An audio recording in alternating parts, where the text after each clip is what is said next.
Welcome back to Rewind of the Living Dead. I'm Damon Martin. And I'm Patrick Perkins, and I hate horror movies. No, that would be Osgood Perkins, That would actually. be Osgood. Excuse me, I was talking about Osgood Perkins, who hates horror movies, according to Osgood Perkins. So tonight, Patrick, we are talking about the latest Osgood Perkins movie, and I will admit, I honestly don't have like a love-hate relation with Osgood Perkins because his first two films, The Black Coat's Daughter and Longlegs, I liked quite a bit. Now, I didn't love The Monkey. It was all right. I didn't hate it. I didn't love it.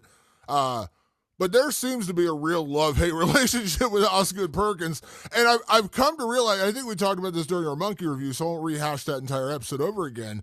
But like, there are certain filmmakers, actors, musicians, whoever, people to entertain you that you want to know less about them because Yeah. the more you learn, like I used to very briefly enjoyed a band called Falling in Reverse. They're a metal band. And then I learned about their lead singer, Ronnie Radke, who is just an Yeah. absolute POS. And I was like, Yes. Yeah. I Can't can't listen. support those guys It anymore. ruined it. It ruined it. Like it ruined. Now I understand separating the art from the artist. I do understand that concept. We've talked about that on this show before. But Osgood Perkins is doing himself no favors when he talks about himself or his movies. It seems like he just doesn't. He genuinely doesn't like horror or the horror community. I mean, it's weird listening to him talk, and some people who listen to us probably like, what? Like what? Really? Yeah, he's not a fan of modern horror. He says, I don't really watch it, which I think is a lie because then he'll like be in an interview and you'll hear him talking about some movie. I'm like, you clearly watch that. Telling everyone you don't watch modern horror. And if you don't know, Osgood Perkins is Anthony Perkins' son, Anthony Perkins being the star of Psycho. So he comes from a Hollywood family and all of that good stuff. I really think it all started, Damon, when he made Longlegs. Because Longlegs, for all the movies out there where people are just sort of like, I liked it or I didn't like it, boy, it seemed like with Longlegs, you either loved it or you hated it. And it was like there was just two camps. Either this is the worst movie that I've ever seen, or I loved it and it was one of my favorite movies of the year. I think it made like number two or number three for me that year, top five. I actually really enjoyed it. I don't have any like ire towards Osgood Perkins. He has ire towards horror, clearly, yet makes his money making horror movies. I don't get it. And he makes a lot of them. He churns these things out. I'm sitting there in the theater watching the credits roll for Monkey, and the trailer for his next movie's already up and Neon's already selling it. And I'm like, Jesus, like how the hell does this happen? Well, it turns out, Damon, and by the way, if you didn't know, folks, we're talking about Keeper tonight. We didn't even get to that part yet, but Keeper, released in November of 2025, stars Rossif Sutherland as Malcolm and Tatiana Maslany as Liz. Written by Nick Lepard, who you may know from Dangerous Animals. He wrote Dangerous Animals earlier this year, and directed by the aforementioned Osgood Perkins, who just can't stop working in horror despite the fact that he's not into it. It sounds like maybe me and Damon are bitter. I promise you we're not. I don't play this game. And I want to be like so clear about this because I think outside of someone like Roman Polanski, who is a genuine bad person who I will actively not like and I will actively root against his stuff, almost everybody else, I don't really care. It's weird to me when people immediately like or don't like something because of the director. You know, Osgood Perkins, sure, he talks down about horror, yet he makes his money doing it. I don't really care. That really doesn't matter to me. Just show me what you got. I really don't give a shit. Like I just show up and I see the thing. When I see people who are like, "Oh, that's Zack Snyder, I'm gonna hate it." It's like, I mean, maybe you will. You probably don't like Zack Snyder stuff. Cool, but give it a shot. I'll give it a shot. I'll just see what it's all about. Or M. Night Shyamalan, he's another one that gets people all riled up. And I'm just like, relax. Just go see the movie and see what happens. And maybe you'll have a good time. Maybe you won't. I've had good times at Osgood Perkins movies. I loved Longlegs a lot. I really, really, really liked it. I did not like Monkey. I think I actively dislike Monkey if I really think about it. But that didn't make me go, now Osgood Perkins, now that I know you hate horror and you made that movie to make fun of horror, now you're on my shit list. Like I don't have time or energy for that shit, Damon. I really don't. So you know me, you know my modus operandi. I saw that little thing at the in the middle of the monkey teaser, and I go, Keeper coming next year. Cool. That's the last I'll see of that until I watch the movie. That's how I roll. Didn't watch a trailer. I had to duck and dodge everyone who wanted to tell me what to think about Keeper. I said, not happening. I'm going to sit in the theater and I'm going to decide for myself. That's how I roll. Damon, what about you? Did you play the Patrick game this time in Duck and Dive, or did you dig in a little bit to the campaign that was Keeper leading up to the premiere? So I saw the teaser at the end of the monkey, and I did see like one other teaser that was like a minute long, maybe like a minute and a half long, and it showed me nothing.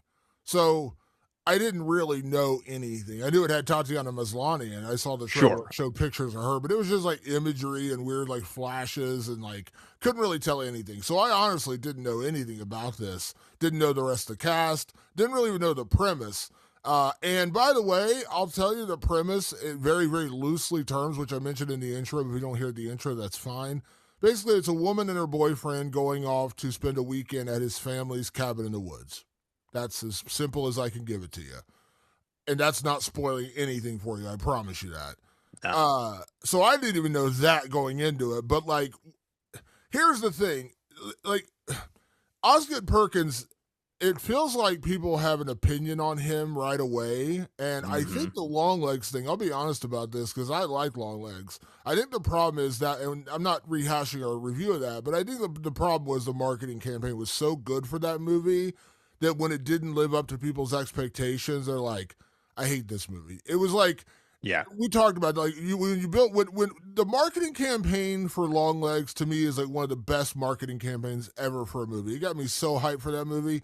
It didn't play out the way that a lot of people thought it would because they constantly compared it to Silence of the Lambs. It was really nothing like Silence of the Lambs. I don't really know where they got that comparison from outside of Nick Cage being a weird, creepy dude, and I guess that's kind of like Yeah, Buffalo she's Bill, an kind FBI of. agent, I mean like that that's it, really. there's a there's a million movies like that out there. So it was just a weird comparison, but I think people went into that saying, "Oh," because they I think one of the marketing campaigns was the best serial killer movie since Silence of the Lambs. I'm like, this is nothing like that. Like that was not a Yeah. good comparison.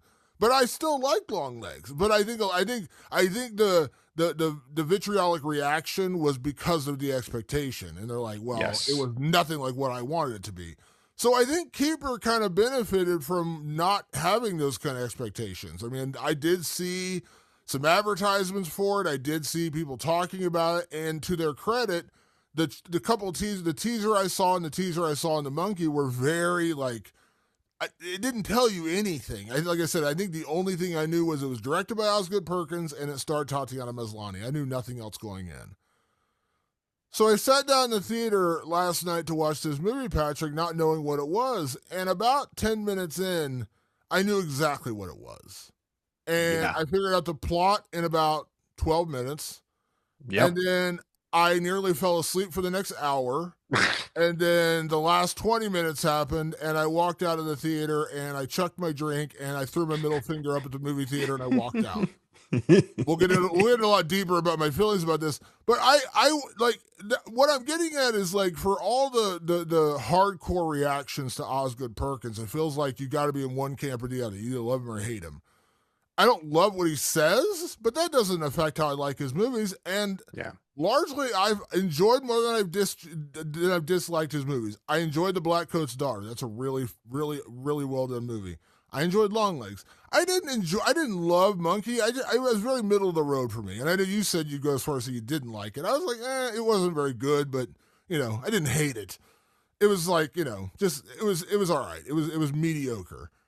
This movie, I went in with a completely open mind because I had no idea what I was getting into. But like I said, 10 minutes in, I knew exactly what I was getting into. It felt like it felt in so many ways formulaic of this style of movie, of a couple going to a cabin in the woods. And it feels like we've like entered like a horror trope again, where it's like we got to go to these cabin in the woods, these isolated cabin in the woods with couples, and we got to figure out who can do it best. We did it with Companion, which was kind of a similar, cabin in the woods people. Yeah. There was another. Why am I thinking there was another one like this too? That was like Well, people. Bring Her Back is Bring her back. basically is secluded to a house. I mean, it goes a little farther than that, but But 90% of the movie's the there's house. another one with a couple going away. Oh, well, I mean, Fresh, obviously, when we did a couple years Bone Lake, ago. and that's another one. It just feels like it's very like popular. It feels like it's a very popular formula for horror films right now. I will speak on that, Damon, as a filmmaker who is literally developing a movie where it takes place in a house. It's called budget constraints, and it just has to happen that way. Like that's why we see it so often. And I know you're a fan of contained horror in particular, but it does seem like, oh, well, the easiest way to do this is to find a house that's very secluded so we can go shoot. That's it.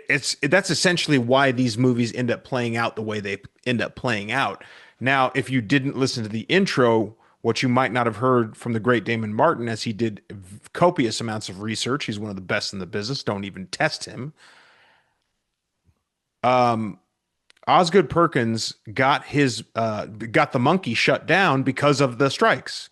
He was getting ready to shoot the monkey. They were all ready to go, and the strikes hit, and they go, "You can't shoot this movie. You have a DGA writer. You have excuse me, WGA writer.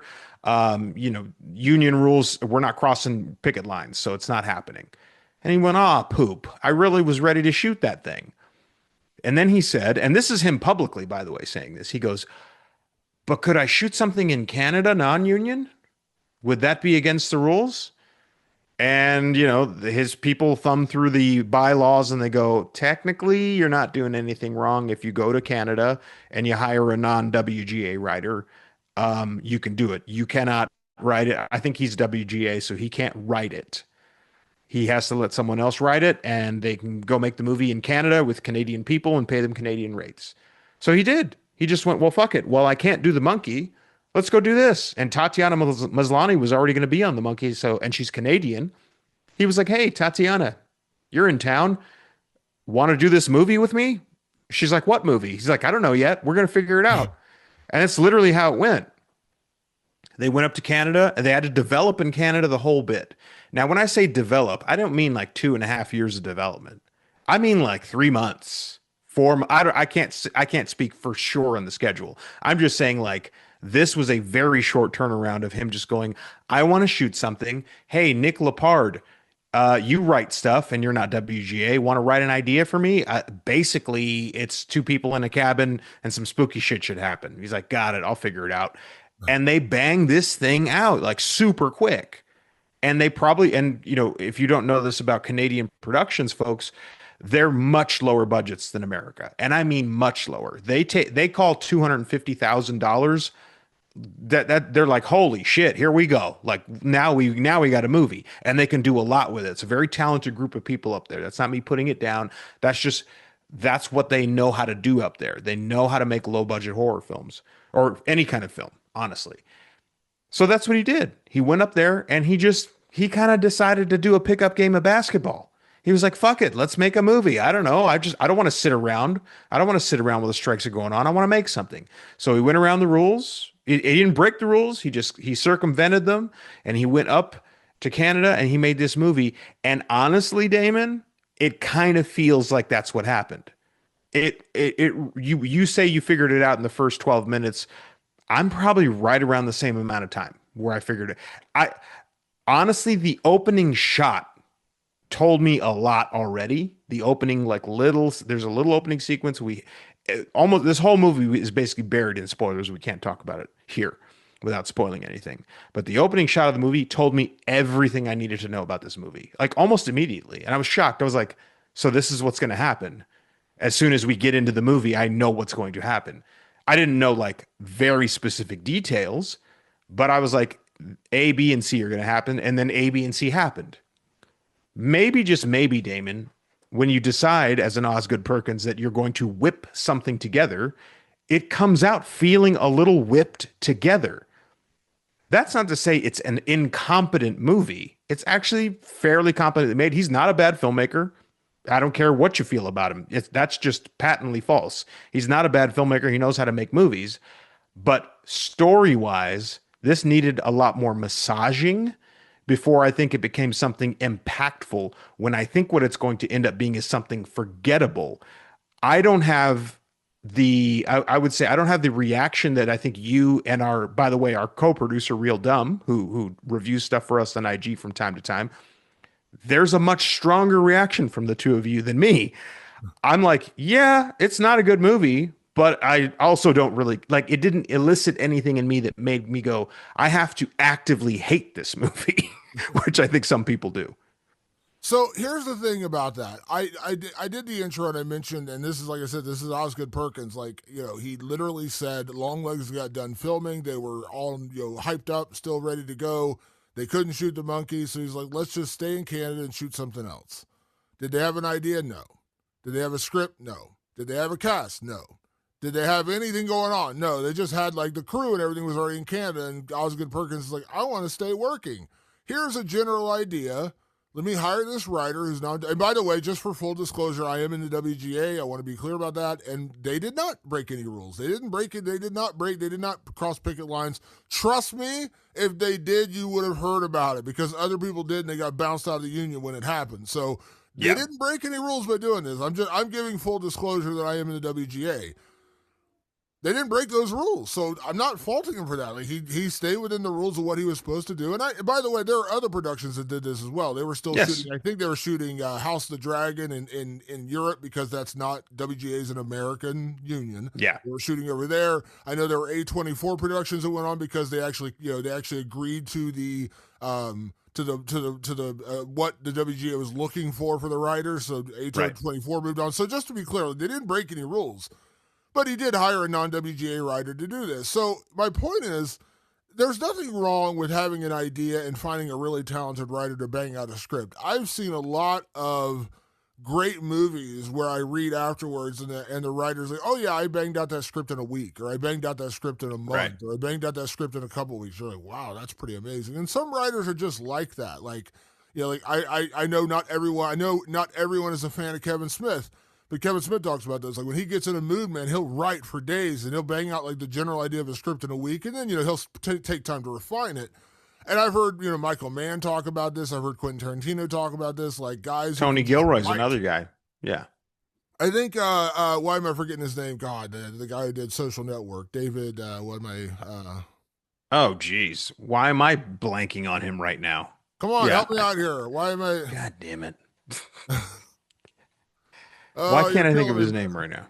You're killing me right now, Patrick. You're supposed to help me out here. Aaron Sorkin, not David. Aaron Sorkin. It's been a long week. David Fincher was the director. Aaron Sorkin was right. I've heard Aaron Sorkin bangs out scripts in remarkably fast time sometimes. So there's nothing wrong with that. There's certainly nothing wrong with that. But the problem I have with Keeper, and there's a myriad of problems I have with this movie, but one of the biggest problems I had was it felt like a movie that didn't really have an idea. Like they're just like, let's make something. And he's like, well, here's an idea. Throws it to this writer and says, go bang out a script. And it reminded me of that scene in Zack and Miri Make a Porno, speaking of Kevin Smith, where they get their Star Wars porno shut down and they're hanging around the coffee shop. And Zach, played by the great Seth Rogen, is just like looking around. He's like, oh, we could shoot something here. And he's like, give me tonight. I'll bang out a script. Come back here and we'll shoot it. And he leaves and comes back like 4 hours later. He's got a script. That's what this feels like to me, Patrick. This feels like Osgood Perkins was saying, I want to stay busy. I want to stay working. Yeah. I have a general idea. Cabin in the woods, couple goes to the cabin, and ooky shit happens. That's not rocket science. It sounds like probably a lot of movies you've already seen or some version of a lot of movies you've already seen. Everybody loves The Evil Dead. That's what The Evil Dead is. They hand it to the writer, and the writer bangs it out, and they make it, and they make a movie. And they find this secluded cabin in the woods to shoot this movie. But there's a winning formula for that and a losing formula for that. And the losing formula is when you really don't have a strong idea. And even if you don't have the entire plot decided in your head, you at least have like, here's what I want, the beginning, middle, and end, or I want the ending. You have some strong idea. And every interview I've read with Osgood Perkins about this movie literally just sounds, he's like, We wanted something kind of cheap. We could shoot in Canada, and we found a cabin. Let's just do something around that. Now, Yeah. I'm not saying you can't. I'm just saying it feels like that to me, where they're just like, we really had no purpose here. We really had no plot. Really had no idea for the story. So let's just throw some shit at the wall and see what sticks. I'm here to tell you, Patrick, there's a lot of shit. Nothing stuck in this There's movie. a lot of runny shit that does not stick to the wall. What you know what it is like okay, so I could say that about like Blood Fart Lake, which I don't know if you've ever seen. It's I mean it's no budget. It's not low budget. It's just people with some camcorders and some ideas and literally like a lake house and they just go shoot something. I think those things, and I love trauma, or the 80s trauma specifically, 80s, early 90s trauma stuff. And I love that stuff too. And there's a charm to it because you're like, these are people who are just trying to make something. You know what I mean? Like they're just like into it. And then there's a whole other side. And I'm not saying this is Osgood Perkins, but this is the side I've worked in. There are people who just have the money and can do whatever the fuck they want. I have worked on two movies where the director had literally never directed or written anything in his life. He just had the money to do it. And like the whole crew had to direct the movie for him. He had no fucking clue what to do, like zero. And the movies were impassable. Like literally they never saw the light of day. But some people can just do it just because they can. And those movies don't resonate. Those movies aren't charming. They don't get to you. What's I think the sticky situation Osgood Perkins is in is that he's a good filmmaker, so he can whip up what appears on the surface to be a perfectly competently made movie. He can get good actors. He can frame things very well for dramatic effect, and he's done this enough times that if you're just kind of walking by, you look and go, oh, it's that's a movie. That's a proper movie. I mean, blink a couple times, it kind of looks just like Bring Her Back, which I thought was a good movie. I know you didn't like it, but I don't think you would say it's a bad movie. It's a movie that really you didn't like. So the charm of like that DIY, let's go make a movie is gone here. It's gone here because Osgood Perkins is not a DIY filmmaker anymore. Sorry, you're just not anymore, Ozzy. You're a bona fide like studio filmmaker. You're backed by Neon.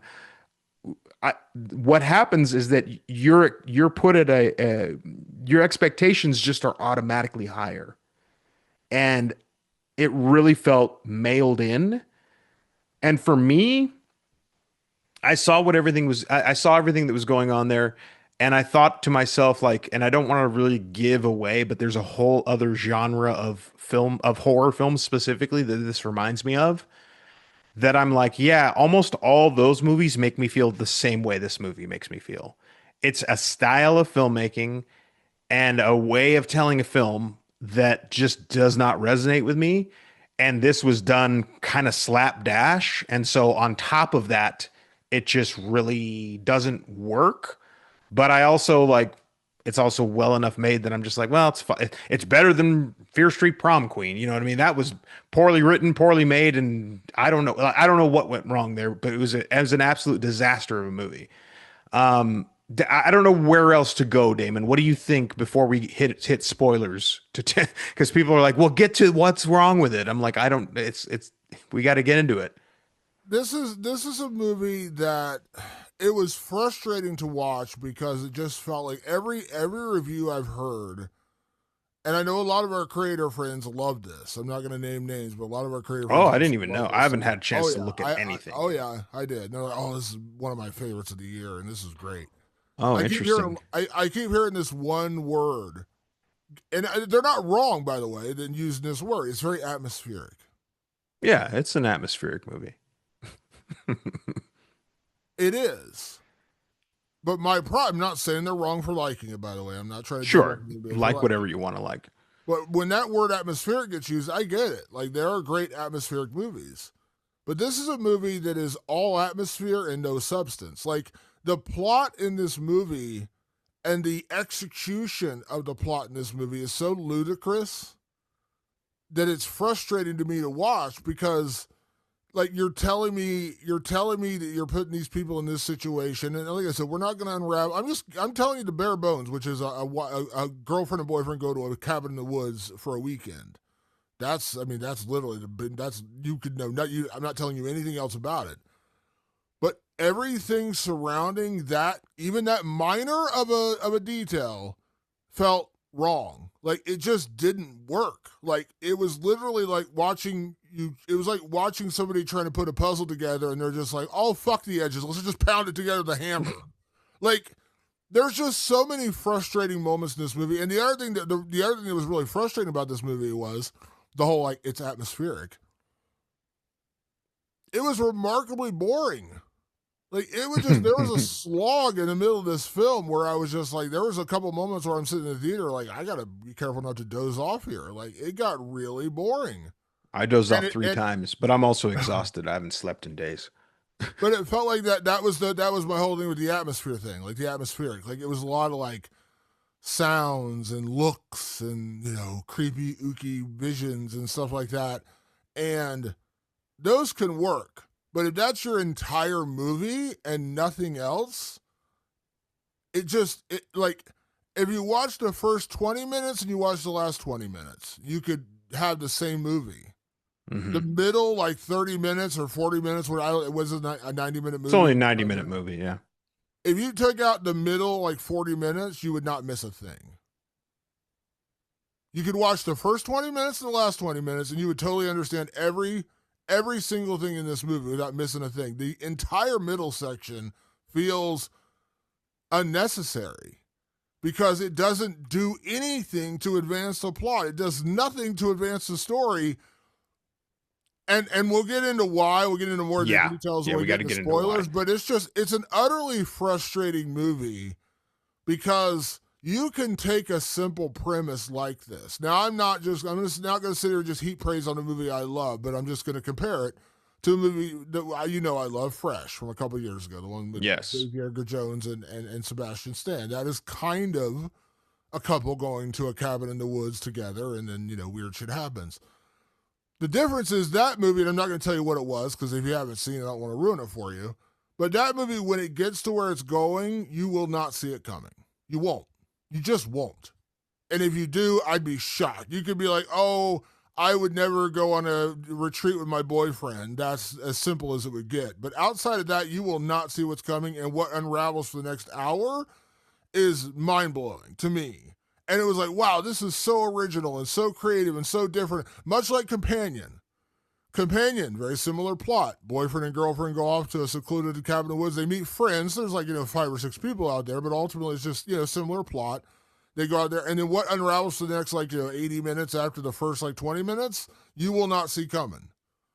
It is incredibly original, creative, and very well executed. This is one of the better movies of the year, I'd be honest about Companion. I would say, probably a Yeah. worthy of a top 10 spot. I don't know where it's going to finish, but, it's a top Yes, 10 I level agree. movie. The problem with Keeper is it just feels incredibly, incredibly lazy. Lazy storytelling, lazy plot execution, lazy writing, lazy everything. This just movie feels like this literally feels like the kind of movie that got slapped together on 2 weeks' notice. And they're like, let's just shoot a movie.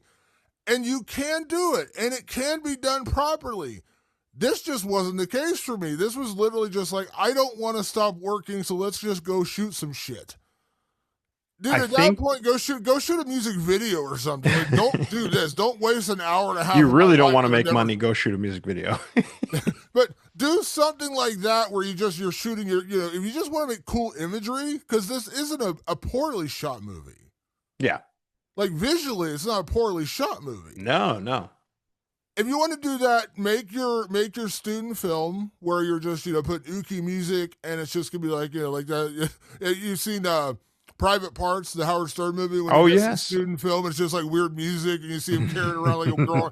Do that. Do your student film, or do your set it to a music video where you're just showing weird, creepy imagery like the 9 Inch Nails Closer video. Remember that? Sure, one? yeah.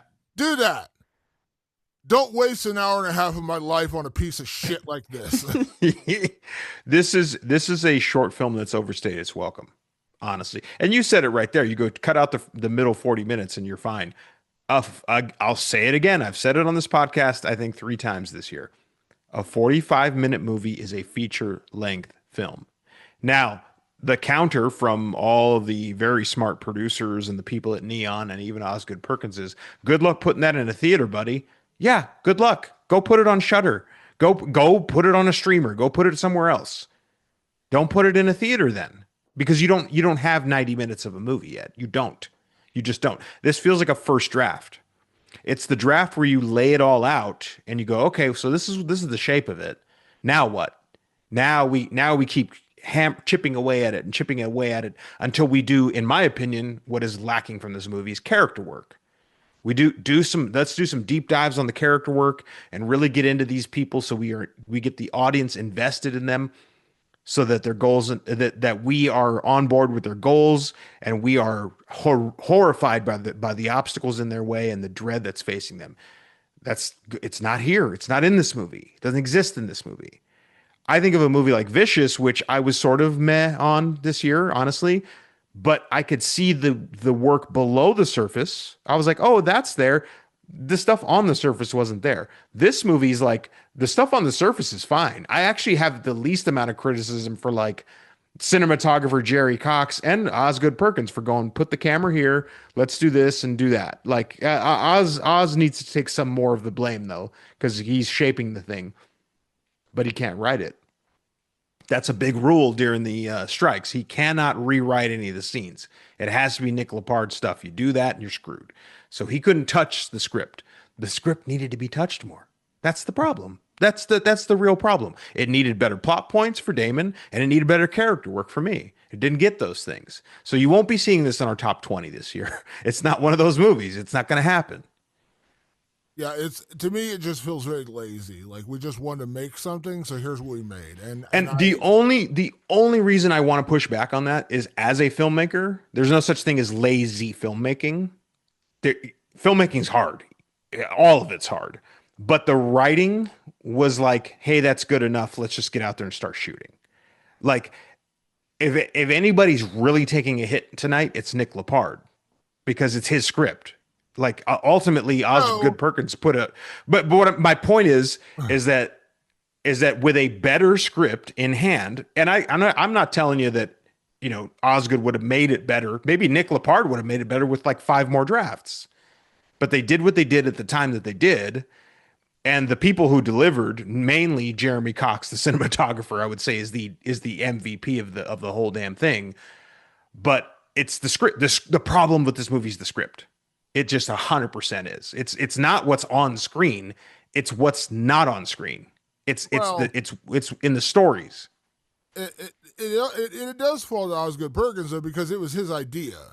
You know what I mean? Like his idea, like here we're gonna shoot here, we're gonna do this. It's gonna be No, this kind of that a yeah. minimal story, and I need you to shape it around that. And I know that as a writer, like I get assigned things all the time as a writer. They're like, hey, I need you to write this, I need you to write that. And there's definitely things that I'm less passionate about than other things when I write about it. Like like I write about Jake Paul. I don't have any interest in Jake Paul, but I have to write about Jake Paul all the time. Right. But I still put my full effort into writing about Jake Paul, even if I don't really like Jake Paul. But this just felt like the bare minimum of an idea, and that's Osgood Perkins. That's him saying, "I want But to stay he busy.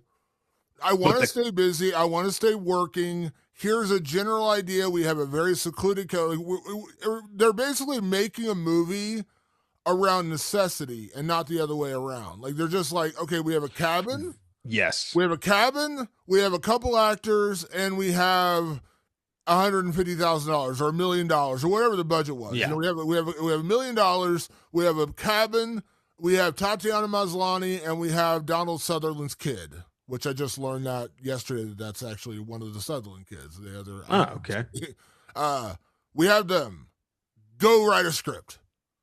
Now I'm not saying Nick Lepard doesn't deserve some of the blame for what unfolded in this movie, but like that to me is just the worst way of making a movie or making an idea for a movie. Is You're like right. you're writing around necessity. Like here's the pieces. Now go right around it. I'm not even saying you can't do that. You can. There's a plenty, like Blair Witch Project. They didn't really even write anything. They had an idea of what they wanted, and then they let the Mhm. actors kind of do their own thing. They had we're gonna put you out in the middle of the woods. We're gonna fuck with you, and you're gonna act out. Here's general things, and they Yeah. literally leave little canisters for the actors. Say, here's what we want to happen this next day. You're gonna lose the map. You're gonna do this. You're gonna do that.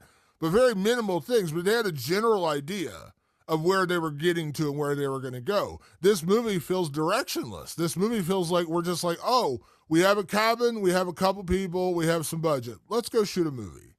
And Nick Lepart's script reflects that, and that falls back on Osgood Perkins for being like, let's just make a movie around this.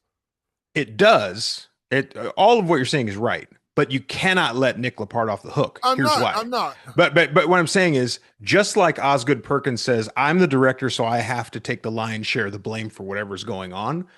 Nick Lepard did not have to take the job. He chose to take the job. And if he said, hey, in this amount of time, I cannot give you a competent script, that's on Nick Lepard because he took the money. If he didn't take the money, well, whatever. Like if he did this for free, then he did it for free. Then he did it for the love, which the love of what, I have no idea. But the two of them are in cahoots specifically because they did this to work around the strikes. Specifically, they said we got to work around the strikes because I'm Osgood Perkins. I got to make this movie. I'm dying to make something. Okay, great, thanks, Osg. But it does fall on the writer who is doing it because they want to move around the strikes to either say I'm going to put all my shit into this to make it a great script for you because I'm the only one that can touch the script. That's the rule. That's the rule that they can't break. Osgood can't even say, what if we change the line? He can't do that. That's against the rule. And then he'll get bounced for doing that. So so Nick has to take it, Damon, just some of the blame. Not all of it, but he has to take some of it. I'm not saying he doesn't deserve some of the blame, but here's the funny thing. We got to get to spoilers so we can really get into the meat of this. I did some research after I saw the movie. I wanted to find interviews. I wanted to try and find like people talking about the movie because that's how I write my intro. That's how I get ready for the podcast. Every interview I read was Osgood Perkins or Tatiana Maslany. I never heard one word. I couldn't find one word from the writer because I was actually trying to find the inspiration, like because that's usually if you listen to any of our intros, I always try to find like where did they get inspired for the actual script. I found nothing from Nick Lepard, so that's why I'm putting it back on Osgood because it seems like this was his idea, his baby. He's just like, here's the idea, go write it. And yes, you're right, Nick Lepard definitely deserves some of the blame, but I couldn't even find him talking about like, here's what I did, here's what I wrote about it, here was my inspiration. So I'm basing it on the information that's available to me that this was more Osgood than Nick Lepard because he's the only one talking about it. He's the only one talking about the idea and why this movie got made. And so I am putting the lion's share of the blame on him because I've heard nothing from the writer saying, well, here's my inspiration. It feels like this was Osgood Perkins' idea, execution, and just somebody wrote the actual words, if that makes sense. Like if you tell me point A, point B, point C, point D of a plot, and I just got to fill it in like color by numbers. There's lots of, we talked about this with Halloween 3. Like Halloween 3 was a guy who wrote the script, he hated it. And so Tommy Lee Wallace and John Carpenter and all these other people came in and kind of like, doctored it. And like, I think I mentioned on that podcast, Tommy Lee Wallace said in an interview, he's like, I think I wrote like 10% of this script. But like the guy hated it so much he didn't want his name attached to it. Yeah. So the only writer credited is me. He's like, I think I wrote like 10 or 20% of this script. It feels like the opposite here. Like Nick Lepard was the writer, but this feels like 80% Osgood Perkins' idea. That's the way it feels, and I can only go by what I've read online. I've read nothing from Nick Lepard saying here was my idea, here's where I am. None of that. I've only heard Osgood Perkins. I would give you one guess why there's not a lot of interviews with him about this movie, but the information that is available to everyone is that the rule set of working during the strike. That information is readily available to everyone. We covered it here. And the information and the rule set is the writer can only touch the script. if a director touches the script or says anything about it, they get bounced. And I think was it Bong Joon-ho? Somebody like it was like a famous South Korean director got bounced. I mean, whoever it was that got bounced is way above Osgood Perkins in terms of like influence and acclaim in the industry. So I mean, if he got bounced, I guarantee you Osgood would have got bounced if he was on set going, I think we're going to change those lines. I don't like those lines. Like I'm telling you, you gotta give them both. And I know you are. I'm just saying in general for everybody here, they both have to take blame here because Nick cashed the check. He did. Let's get to spoilers, Patrick. So if you haven't seen Keeper, it is available in theaters right now. Go check it out, I guess. Yeah, so go watch it through theaters right now. And if you want early access to this episode, remember patreon.com/Rewind the Living Dead. You get early episodes, early access to all of our episodes. We're recording this on a Friday night. It will be up within like a half hour of us finishing recording. And also, we are doing recaps and reviews of It Welcome to Derry. We just put up the first 3 as like a block episode, and we're going to be doing the week to week now for the rest of the 8 episode first season. So stay tuned for that. And we also have our Film Core podcast. I believe you're putting up, or you just put up The poll is up.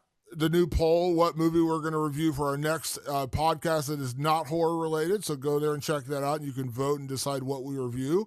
Whatever it is, you get to decide. That's what our patrons do. So go check it out, patreon.com/Rewind the Living Dead.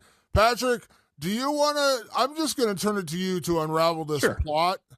Because if I try to do it, I might punch my computer, and this is a very expensive MacBook sitting in front of me. So please don't do that. So all you, Patrick, go ahead. Tell me about this wonderful plot. Folks, buckle up. Here it is.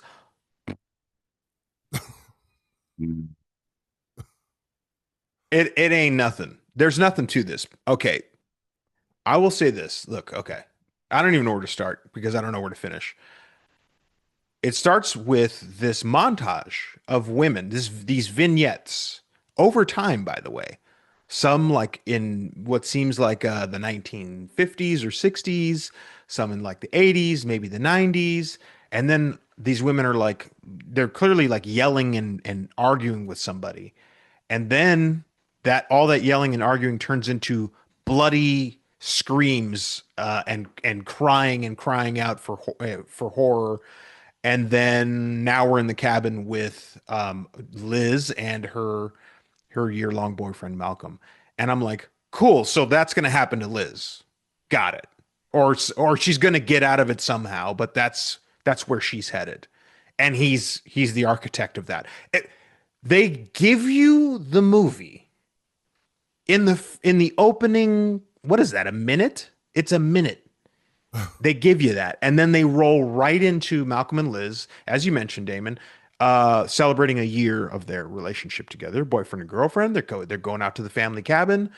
And then basically, out of nowhere, the caretaker of the house has left a cake, Damon. And he's like, hey, have a slice of this cake. The caretaker made it. It's super important to them. And she's like, no, I don't eat chocolate cake. You know, I don't like chocolate cake. And he's like, oh, but it would be so nice if you did that. She does it anyway. And can you guess what happens next, Damon? She gets woozy. All of a sudden but here's the thing, Damon.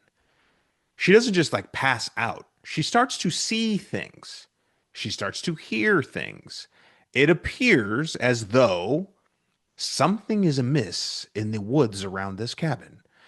Oh gosh, I wonder what, could he possibly be sacrificing her to some, woodland sprites or gods or brownies or something?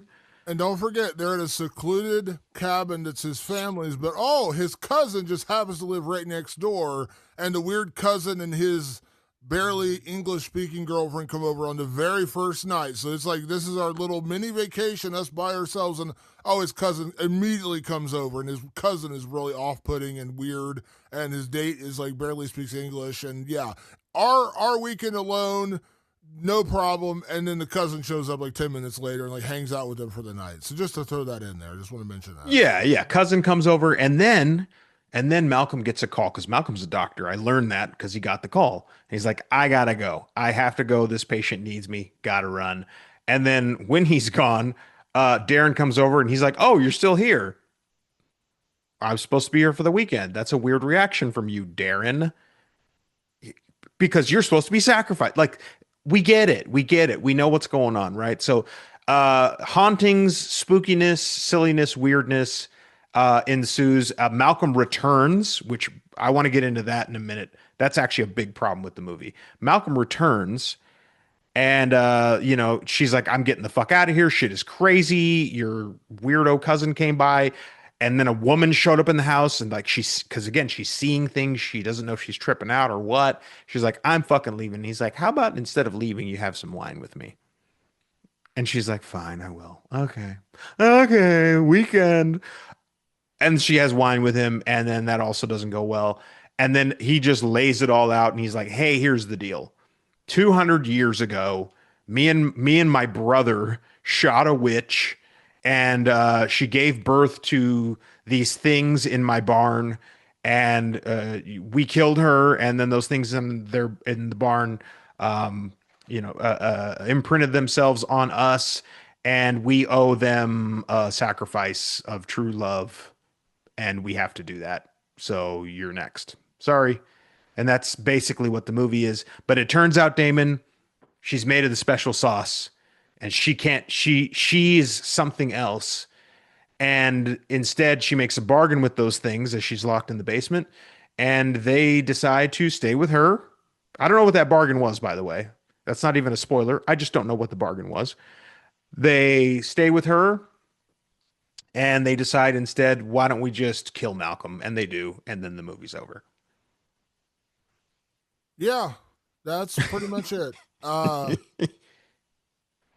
So yeah, you figure out what this movie is about 10 minutes in, probably less than that. And here's where the problems start. And I'm just going to get right into it now. They're telling us that Liz and Malcolm have been together for a year. I'm sorry to say hold on, let me make sure I get the name here right. For Tatiana Maslany and Rossif Sutherland, who is the actor's name. This is like oil and water. They have no chemistry. None. This is like a brother and sister being forced to act like they're a couple. That's how little chemistry they have. So they don't even really seem like they like each other, much less do they know each other. And here's the problem I have with that. If you're telling us that this is a new couple and they're gonna go like this is like that, it's like the Seinfeld episode where he decides to go away with his girlfriend. He's like, you get like a 6-month advance on a relationship by spending a weekend together. You get like a big advance. If that's what they're telling me, that they've been together for like a month or so, and he's like, hey, let's go to this cabin in the woods, will be good, like we'll hang out and cool. I would almost, even though, yes, I know the red flags would go up, you never go with someone to a cabin secluded in the woods a month in, but I would almost believe that more than this, because they're telling us they've been together for a year, but they don't have any chemistry. Literally, it looks like a brother and a sister together, like trying to pretend they're a couple. And they don't apparently know anything about each other, because like he's talking about his stuff with Doctor and she almost seems clueless to that. And then like the chocolate cake thing really bugged me, because the caretaker leaves this cake and he says, you need to try a piece. And she's like, I don't like chocolate. He's like, but try it anyways. Here's the problem with that. A year in, you don't know your girlfriend doesn't like chocolate. And this is goes but Damon, well, hold on, just to back up there. He did know, and he admitted right there. He's like, I'm so sorry, I forgot. I know. And she's like, well, why wouldn't you have told them? Is that was the thing. So it anyway, go ahead. It's such a dumb plot point though, because he insists on her trying this cake anyways. Now, I'm being a writer here, and I'm not trying to rewrite A Living Dead, but if you're gonna do that, make it make sense in this regard. If you're going to say, like, you want her to try the cake anyways, make it like this is your grandmother's cake or something, and your grandmother's there, and you're trying not to offend her.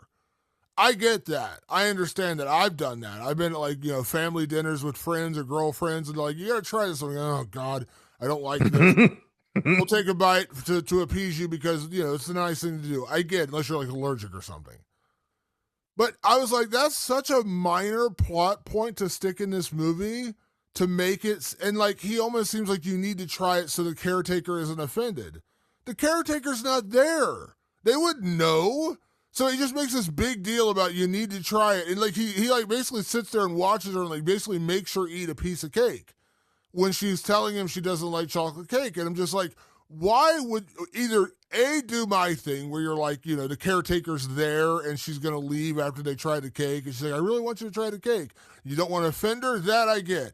Or the flip side, just make it a cake she likes. Why does it have to be like that oppositional resistance made no sense to me in that moment because if they actually do know each other and he knows she doesn't like chocolate, but you want her to eat this tainted cake that's going to knock her out and do weird shit to her, just make it a cake she likes. You're like it's just the dumbest plot point, and it makes zero sense. Like I don't care, and this goes back to the chemistry thing. If you're a month, 2 months into a relationship and you're still in that like uneasy phase of like you're kind of walking on pins and needles around each other, Yes, you not, would do that. you know, you're not gonna be in the bathroom when your girlfriend takes a dump yet at that point. Like now I'm sure you as a married couple, you probably take a shower while your wife is in there taking a dump, whatever. You become very comfortable with each other. Yes. So I understand if that's what they're doing. But they're saying they've been together for a year. By a year, you've reached that. You had better reach. If you're spending a weekend together, you had better reach that level of comfortability where you're like, I can tell you whatever I want to tell you. I can tell you something that's probably you're not going to agree with me on, but we're not going to get into a giant fight about it because you know this, right? Like you like that'd be like you saying I don't like I'm not a big pickle guy. Right, and my Now I girlfriend, know. we go to a secluded cabin. She's like, "Oh, I got these homemade pickles. I don't like pickles, and I'm not going to try them because you know I don't like pickles. Well, just try one. No, I don't like pickles. Like, and a year in, you can't get that offended that I would say no, right? Right. But they're making it seem like it's this big deal that she's got to try this chocolate cake, and then he looks at her like, just try a little bit. No, like it just makes zero sense. You got to change. Like that is what I'm talking about with the lazy writing, the lazy storytelling. It's just like all you had to do is tweak that one little thing, make it a cake she likes, or make it to where the caretaker is there. There really isn't a Sure. caretaker, but like make it to where there is a caretaker, and you're like, it's an old woman. You're just trying not to offend her. She's a new person in your life. Sure, you take a bite of the cake because you're like, I don't want to offend this person. Yeah. Or have neither of those Darren, things. by the way, Darren's there and available. Have him come in with the cake and be like, oh, please just try it. Yeah. He's already like a bore. He's already one of those guys who just barrels over you. It was sitting right there. It was like here's a better example of that. There's a scene in the remake of Speak No Evil where the couple goes to the house of these people they met and hung out with on vacation, James McAvoy and his wife, and they go there, and during their vacation, they learn that Mackenzie Davis's character doesn't eat meat. She's a vegan or she's a vegetarian. And they get there, and he's made this like elaborate dinner with all the like steaks or what I can't remember what meat he made. It was something he killed or whatever. And he's like, you got to try this. She's like, don't forget, I don't eat meat. And he's like, come on, you just got to try this one thing. She's like, okay. Yeah. And she takes a bite and basically spits it out again because she's like trying not to offend her host. That I understand. Even in that moment, as me, if I was a vegetarian, I'd be like, no, fuck off. I'm not trying your stupid turkey or whatever you made for me. But her just trying to like be a kind guest. Okay, I'll try your turkey, whatever. And she spits it back out again. It's not even that. And I know you're making way too much of a big deal about a piece of chocolate cake, but I'm just like, that speaks to the problems I have with this entire plot. Because that little detail just made no sense to me. That detail is like it's the crack in the foundation, because I know what they were trying to do there. What they were trying to do there was say Liz is a pushover. That's who Liz is, and this scene is going to tell us that. I could hear it in the fucking room while they're like getting the camera set up, and she's going, "But why wouldn't he just make me a vanilla cake?" Like, honestly, Oz, why wouldn't it just be, why can't we just, or why can't I just love chocolate cake? Why do I have to not like it? And I guarantee you him and Nick Lepard are going, no, it's to show that you're a pushover. I guarantee that's what they're doing. The problem with that is that they didn't give me enough run up to believe that first. And then secondly, they didn't weave it throughout the movie in a consistent manner because they did something else that, in my opinion, is a huge problem. When Malcolm gets the call and has to go, it becomes a one woman show. That's a problem. It's the problem is, and I'm sure that it had something to do with scheduling or blah blah blah. I don't who knows what or why or how they decided he needs to leave for, I don't know, 45 minutes of the movie or 30 minutes, whatever. I don't want to exaggerate. When you do that, there is nothing, because that, I mean, you know nothing about their relationship coming in, zero. You just know that he's going to make her eat a piece of chocolate cake and she doesn't like chocolate, and he knew that. So it's weird and it stands out as weird. Then you erase him from the movie so they don't have any dynamics anymore. He's gone for 25 minutes of the movie. He's gone. All they do, the only other way they try to emphasize this is she calls her friend, and I forget which friend I think the friend was Maggie. And her and Maggie had talked earlier. Maggie's a friend who is clearly like, I don't like Malcolm for you. She's been like that the whole. That's the most consistent character in the fucking movie is Maggie, who's on the phone. Maggie says, I don't like him for you. And then they have a second call because she's like, things are getting weird. And she's like, hey, maybe just come pick me up or something. Or I don't know, I'm feeling weird. Things are weird here. And Maggie goes, you're like his side piece, right?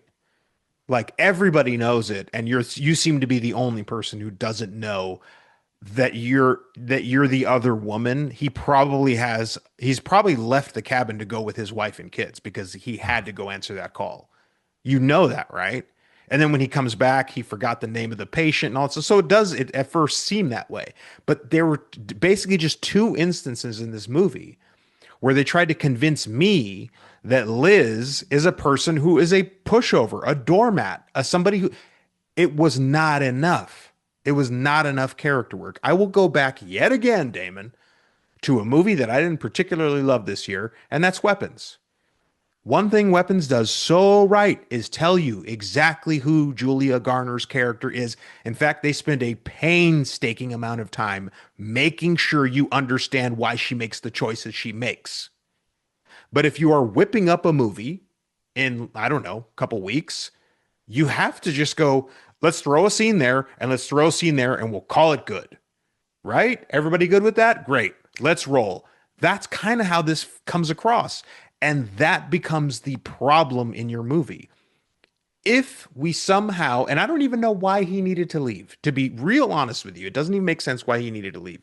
I think their rationale was, oh, he leaves so the things can feed. Okay. Okay. Why? Clearly they don't, by the way, because in the end, he's in the house when she's getting eaten. So they don't even follow that logic. Just keep him in the house and let's unfold the dynamic of their relationship better. Sell it to me. Sell it to me that she's a doormat. Sell it to me that she was the perfect foil for this plan, for this plot. And then you've got a movie. You got a movie that I'd go, yeah, it was all right. Not bad. But instead I'm just like, okay, cool. Like you guys clearly didn't do the work on that side. And you thought I was going to not notice. Well, it's just like the end of the movie where you're talking about, like, she is having all this weird ooky shit happen to her in the house, and she clearly wants to leave, and she tells Malcolm repeatedly, I need you to get me out of here. I don't want to be here any longer. And their answer to that is just stay and have a bottle of wine. No argument, no conversation, no, I don't want wine, I want to go. Literally, she's just like, okay. 5 seconds earlier, she's like, and by the way, this goes back to, like, if she's such a pushover, I get, like, the pushover part, like the wine, just staying, but she's, like, vehemently telling him, I want to get the fuck out of here. Like, she tried to call an Uber, she called her friend, like, she clearly wants gone. To have that woman with a bag on her head was in the house, yeah, like, shit was weird. Shit was weird enough to leave. For her to go from that point of almost like a manic, like, I need to go, and him being like, I got a bottle of wine, and she's like, okay, it was nonsensical. Now, if you're going to make her a pushover like you're saying, He calms her down. He talks her off the ledge a little bit. He's just like, hey, like, I know this can get weird. It's isolated. You're a city girl. You're in the country. Weird sounds. Talk her off the ledge a little bit. She calms down. And he's like, how about we have a bottle of wine? We talk it over. And if you still want to go, I'll take you. That doesn't Yeah. happen. That would be a pretty easy line to inject. She's just like, I want to get the fuck out of here. You need to take me the fuck out of here. And he's like, hold on now. Wine. And she's like, okay. That's literally what happens. Mm-hmm. And I'm just like, this is where I go back to lazy storytelling, when it's just like, don't take any time to tell us about this character. And by the way, when you talk about like she's a pushover, you're right. That's what they're trying to tell you. But everything you see about this woman doesn't tell you she's totally a pushover. Like and by the way, can I mention this? And I'm saying this as like the dumb one here, I guess. Oh, please. So Malcolm leaves. He fucks off to go back to the hospital to deal with a patient being brought out of a medically induced coma. And he leaves. And while he's gone, his cousin just comes and bangs on the door with a bottle of scotch. He's like, hey, let me in. And she's like, hey, it's me. Malcolm's gone. He's like, you're not going to let me into my own family's home? She's like, okay. She begrudgingly opens the door, and here comes, what's his name? Darren. Darren comes in. And then she goes in the bathroom to call Malcolm, like, hey, your weird cousin's here. Get back here. And then she walks out, and Darren's just gone. He left his gold watch in the garbage disposal. Mm-hmm. Why the fuck did Darren come over? What was the point of that entire thing? I know why. Why? Okay, he comes over. He knocks on the door expecting Malcolm to be there. He thinks the job's done. Right, I get that. And then he's shocked that she's there, and he even says it out loud. He's like, "Oh, you're still here?" Like, they're all the tells, like all the tells are clear, and he's holding a bottle of whiskey because this is probably what he and his brother do. Because just a few moments earlier, or not, I don't know if it was moments earlier or the evening before, I can't remember the exact timeline. She thinks what she believes she saw Minka's head. She believes she saw her die because she is some ethereal spirit herself, and she can actually see these images. That they don't explain that very well, but that's what's going on. And so he had been finished with Minka. He'd done his sacrifice with Minka, and he expected Malcolm to be done with her. So he was coming over to do what they always do every time they kill somebody every 38 years or whatever it is. They have a drink together, and they toast that to their infinity lives and the fact that they have to, sacrifice women. They probably get a little depressed about it. That's what I pick it up from it. But he shows up, and he comes in the house and walks around and hangs out, and she's in the bathroom basically hiding out trying to call Malcolm, and then she comes out and he's just gone. Yeah, well, he wasn't gone. The things took him. Well, I don't know why they took him. But they didn't. They never say that. They never. Yeah, but you see his head severed. You saw when they pulled him up and out, and his head was hanging by a string. I maybe I missed that. I don't know. I thought that was. Oh yeah, the things take him. Oh, I thought that was the thing from later in the movie when they showed the head of the woman they killed, the witch they killed was in the bottle. That's what I thought. No, that must have been one of the parts you nodded off at. And I nodded off on some parts. So if I have a question, it's probably from the part where I fell asleep. The things, whatever they are, they took him. Oh, okay. I'm assuming they took him because he didn't live up to the deal. I think that's what it's like. Oh, you're here. She's supposed to be dead, so I'll take you instead. I don't know. They never get into it. But the thing Minka, definitely took him and beheaded his him. His girlfriend got taken, Minka. So he did his part. It was Malcolm who didn't do his part. It was Malcolm who didn't do his part, and maybe now we're making a case for them. I guess that's why you have to not be in the house. Because if you're in the house, you get taken. That doesn't make sense to me. I don't like it. It doesn't make sense. But it's convoluted. If Darren knows the rules and he shows up and he sees that Liz is still there, why is he so insistent on coming in then? If he knows that's what happens. Yeah, I would be like, oh, fuck that. I'll go, hey, you know what? You stay in there. I'll go back to the house. Don't worry about me. And then you go call Malcolm and go, Malcolm, what the fuck? Yeah. Why is she still here? Where's that scene? Yeah, so okay, so if you're saying he got taken, okay, apparently I missed that, but he got taken. Why would you come in if you know she's not supposed to be there? She's supposed to be dead by this Yeah, point. Why the that's a fuck are you plot coming? problem. And then here's another one. So Malcolm finally comes back, and she's manic and freaking out. She's had all this weird experiences. His cousin shows up and leaves, and she's having all these weird visions. And he does the really dumb thing where he's like, she's like, "How's Mrs. Portnoy, the woman he was caring for?" And he literally goes, "Who's that? Right. Really, really?" That's how fucking dumb we're supposed to be. That he's just like, "Oh, the story I told you 20 minutes ago, or an hour, or 6 hours ago, whatever Yeah. number, like literally that morning." He's like, "Mrs. Portnoy." And by the way, they actually detail it because the night before he gets a message and he says, "Oh, I've got this woman I'm caring for, Mrs. Portnoy. She's going to be brought out of a medically induced coma tomorrow, and they're just giving me an update on her." And then the next day, he gets another message. He's like, "Oh, something's gone wrong with Mrs. Portnoy. I got to go check on it." And then he leaves and fucks off the house knowing that the entities are going to come kill Liz. Okay, fine. He gets back. She's still there. He knows like this is like the sacrifice still has to be made. She's like, "How's Mrs. Portnoy?" He's mentioned that name like 5 times. And he's like, "Who's that?" What the fuck? Like, really? Yeah. Like, that's how dumb we're getting here is like, "Who's that?" Like, he couldn't have just been like, "Oh," because he's like, her. Oh, she All he died. had to do was like, yeah, take a set. Like they had a great shot of him, right? He's like laying there. Just hold on that shot and watch him contemplate, like who, and then answer. You know, like it's just that's some finesse shit, and they didn't want That to do the finesse shit. that once again is lazy storytelling. That to me is just like you're literally telling us that he's in on this. Because at this point, even though yes, we should all know he's in on it, but let's just say hypothetically, maybe it's just the cousin.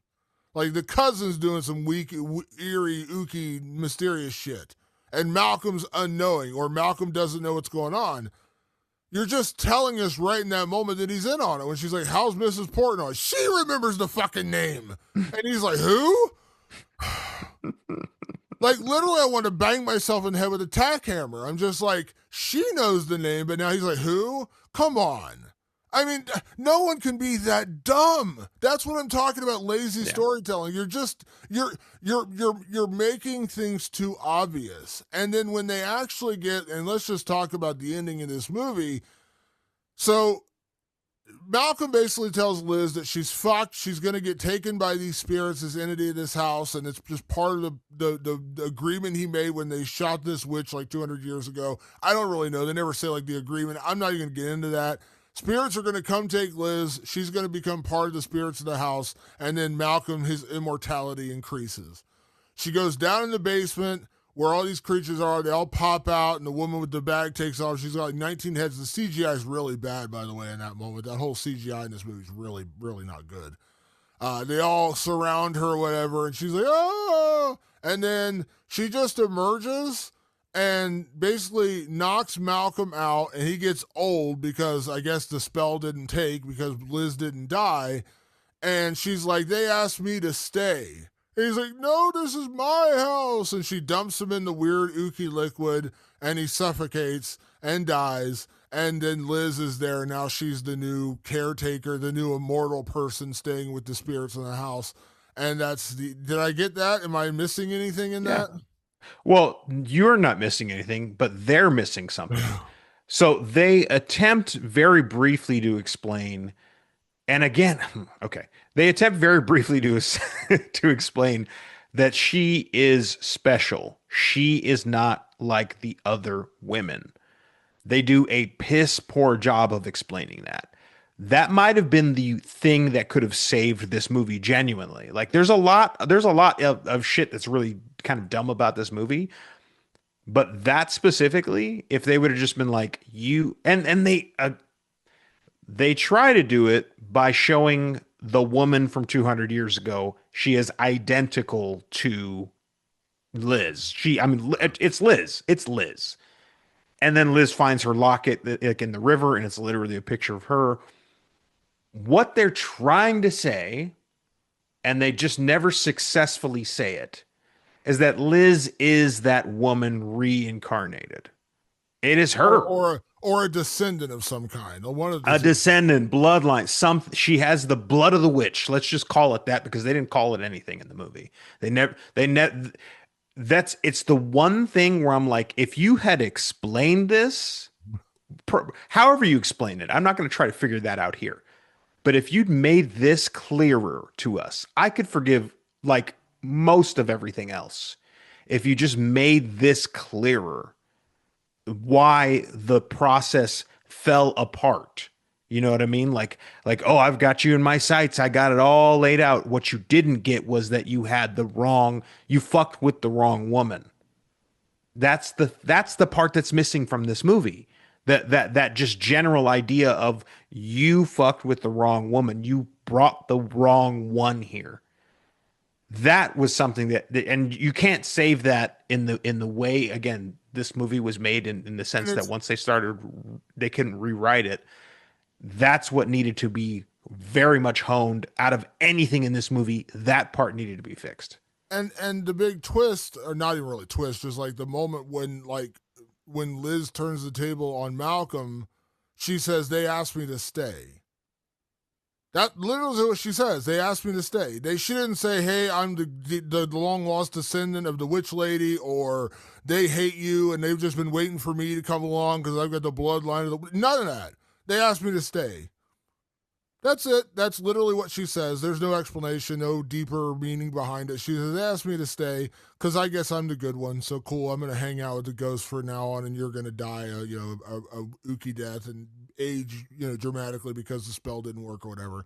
It's just such a piss poor plot and an execution of that plot, and it just feels so utterly generic. Like I said, the women in the house at the beginning, and they go to this cabin. You can figure out within 10 minutes, Malcolm's setting her up to get sacrificed to something.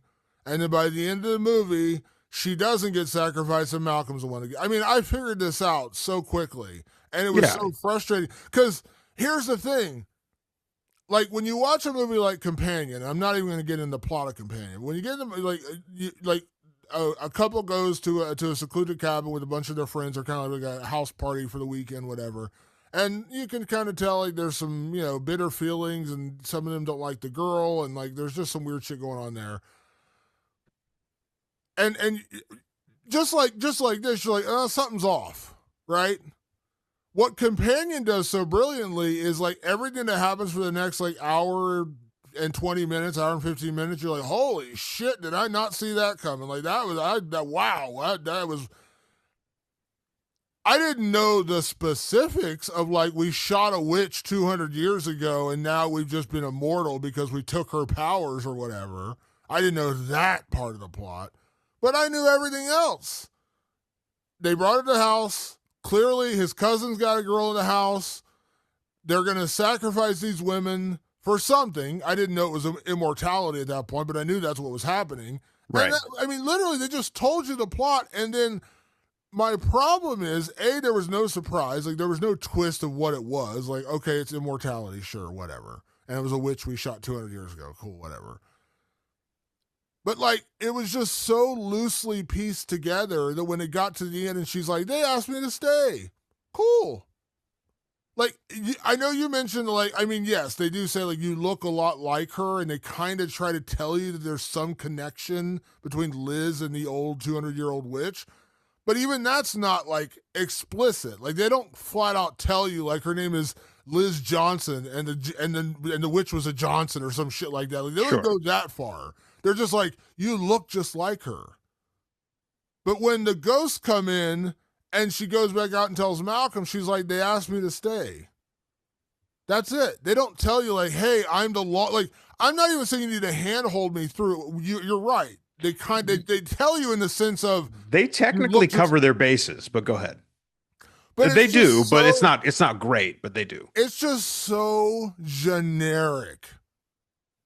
So generic. Like when he says you look just like her. Well, maybe she's not the one, dude. Maybe you're not. She's not the one you should bring down. She looks just like the witch you killed 200 years Well, ago. hey, in his It, defense, he can't even remember the name of the fake woman that he had to go help. So he's just bad it's at this, just, Damon. His it's character's just so flaws are very clear.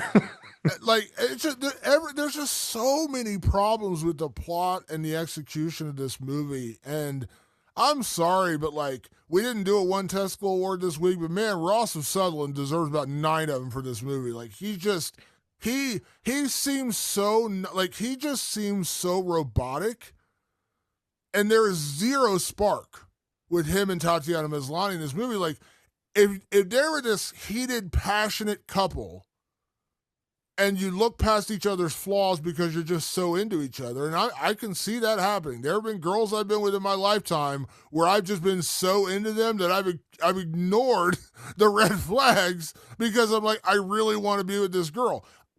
But there's not even a chemistry here. But Damon, I will counter this. She on multiple occasions was trying to initiate intimacy. She was trying to have sex with him multiple times in the movie, and multiple times he turned her down. I think in my mind, Nick, is it Nick Parda? What the hell's his name? I forget his name. Nick Lepard. Nick Lepard. Nick Lepard. I'm sure Nick Lepard and Osgood Perkins were like, that'll show us that it's a one-way relationship. You see, she's all into him and he's not giving anything back. I will say this about Mr. Sutherland here, Mr. Rosef. He certainly plays a piece of wood very well. Like like clearly he was just like the whole time, but she was trying to initiate with him. So that when I say they're covering their bases, they are. They're just not doing it really well. But it's there. It's very. I mean, I don't think it's there personally. I think it's just like. But you acknowledge that happened on at least 3 occasions in the movie. It's the worst interpretation of like a couple. Like if they had been, like I said, there's easy ways to fix this. I think that's what's most right. No, and again, I'm not saying that it's like good. I'm just saying they did it.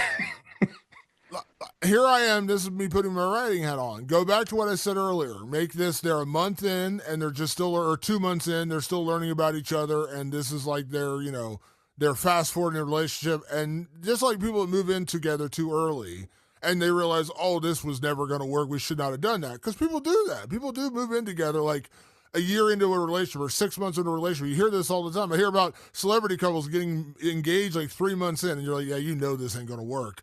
Because they don't really know each other. Or do the reverse, which is they've been together for 4 years or 3 years and they're falling apart, and this is their attempt to resurrect the relationship. One of the two. Give me some reason why they're in this weird kind of funky place where like he doesn't seem like he wants her and she doesn't really seem to like him. And they don't really seem to have that second part I don't agree with. I don't agree with that she didn't like him. I think they show it multiple times that she's actually very into him. He's not reciprocating. That's what they're showing. I didn't see any moment where she looked any kind of chemistry with him where she's like, but you were asleep. No. She is clearly into him the whole time. She's doing it in her way, but it's like she is into him. I'm not, again, I said this before the podcast. It's going to sound like I'm defending this movie as a good movie. I'm not. I'm saying that the bases are covered poorly, but they're covered. That's not forgiving the movie. That's not saying the movie's good. I'm saying they were showing a relationship that was one way. They were just not, with like 3 more drafts, they might have had it. That's what I'm saying.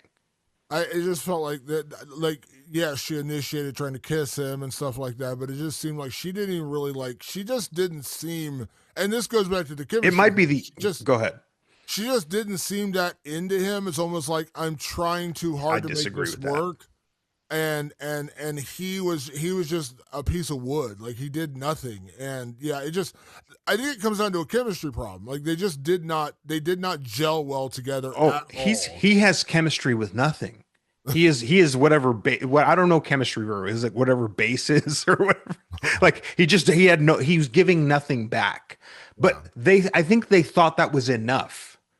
And that's I'm here and this is where I'm agreeing with you. It's not enough.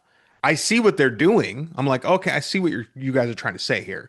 This is one of those typical one-way relationships. They just didn't do enough of the work. With There's more just work, with more massaging of these ideas, they could have figured it out. I saw it. I was like, okay, it's there, but I wouldn't call this good. there's just a million ways you could have done this, and I'm not like even just getting to the ending of like we're gonna sacrifice Liz to this Yes, house, and it doesn't end up sacrificing Liz, it sacrifices Malcolm. There's a million ways you could have gotten there better than what they did in this movie. It was I just agree. so 100% poorly, agree with that. poorly executed, poorly plotted, and then when you get to that ending, it doesn't feel rushed. It's just like, oh, okay, this is okay. It's It's a yeah. slapdash. It feels, and I know I've used this word a lot. It feels lazy. It just feels like we got an idea. We got a cabin. Let's put this couple in there. It's kind of uncomfortable. They don't really seem to like each other that much. They don't really have any chemistry. He's going to fuck off. She's going to stay there. And then when he comes back, they're going to sacrifice her to some weird god or weird creatures or whatever. And that's his immortality. Go. And they didn't bother to actually make anything else make sense. They're like, that's our plot. Now let's go do it. And nothing, like, almost nothing else actually fit in this. And it goes all the way back. I'm sorry to bring it up again to the chocolate cake thing, all the way to the end. They've been together for a year. Yes.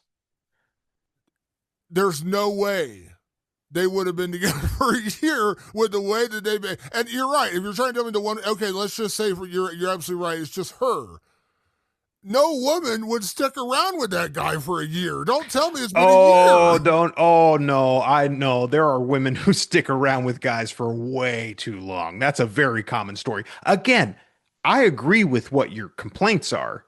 They just did them poorly here. And the lesson that I feel that they should learn is that, hey, maybe if don't rush into making a movie just because the